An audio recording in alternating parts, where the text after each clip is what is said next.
If we want to accomplish our goal, we need to engage in behaviors that make it more likely that we accomplish our goal.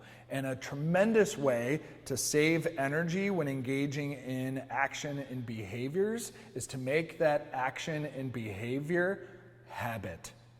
Because habits, and once we engage and cultivate and develop habits, it reduces how much time and mental and physical and emotional energy we need in order to accomplish that. Think about brushing your teeth. As a kid, you hated brushing your teeth. It was the most cumbersome, annoying thing that you had to do in a particular day. Now, it's so automatic, it's so habitual that just as you make your way upstairs to the bedroom, you stop by the bathroom, you brush your teeth, you spit out the rinse, you go to bed. You don't even think about it. You don't even think about it because it's so ingrained, it's so habitual, and you don't spend any energy worrying about it. And so, to the extent that we can, we want to build great habits. We want to build great habits that help us accomplish the goal that we identified before that we want to accomplish. And then in addition to that, some of us are engaged in bad habits that are getting in the way of us accomplishing the goal that we want to accomplish. And so we need to think about how can we break the bad habits, make the good habits to increase the likelihood that we engage in the actions and the behaviors that are going to accomplish our goal. So, teaching time, teaching moment. Habits, if you break them down into a model, is you have a cue or a trigger, you have a routine, and then you have a reward. Cue or trigger, routine, reward. And so a cue is just some energy, sensation, or thought that drives you to a particular behavior. So hunger is a cue. A sip of alcohol is a cue. Hearing a song is a cue.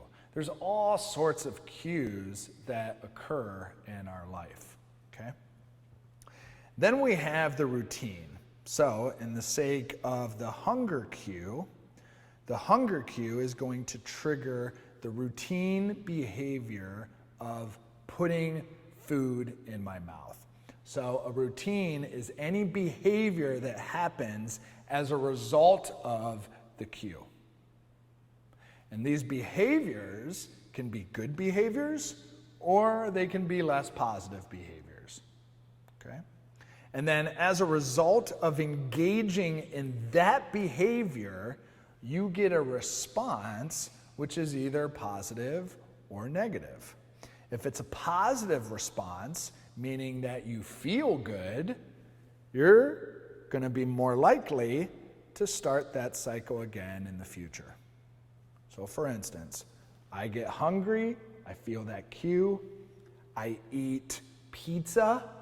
That's the behavior of choice when I get this cue of hunger. I eat pizza, that's my routine.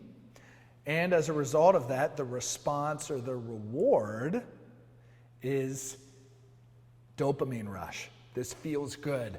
I like eating pizza. So then the next time I get this cue of hunger, guess what I'm going to want to do? Pizza, feel good. Hunger, pizza, feel good. Hunger, pizza, feel good. And as you might imagine, just like any rut of a tire, if you go down a driveway, an old dirt driveway that's been rode down multiple times, those tire marks are so entrenched because the vehicles have gone over it so many times. That's what we want to establish in making a new habit, and that's what we have to keep in mind and aware of when breaking a bad habit. So if you're in the business of wanting to break a bad habit, here's a tip. The cue is going to remain the same. The reward is going to remain the same. What we want to try to change is the routine. So we want to interject a routine that is more positive and feels better, but accomplishes the same type of reward. So when I get hungry, rather than eating a pizza to then feel good, I could eat something that's healthier that also makes my brain dance and fills me up.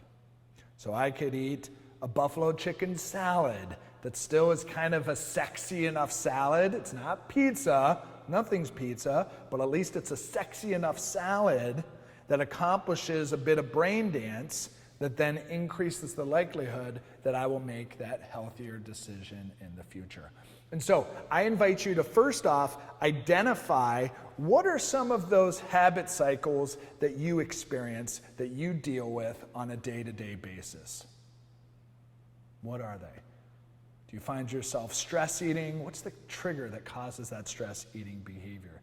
Do you find yourself avoiding other people? What's the trigger that influences you to avoid other people? So sit down and reflect on, and the Companion Workbook does this, takes you through, first off, identifying what are some of the habit cycles that you struggle with, and then encouraging you to, based on that habit cycle, what are some new routines and behaviors that you can interject in that keeps the cue and the response/reward the same, takes you through that process, and then working towards being able to incorporate the new cycle more deliberately on a day-to-day basis.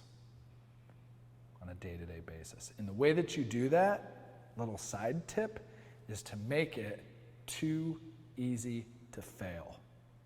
So often we want to interject these new routines with something massive, some huge dietary change, or some brand new exercise routine.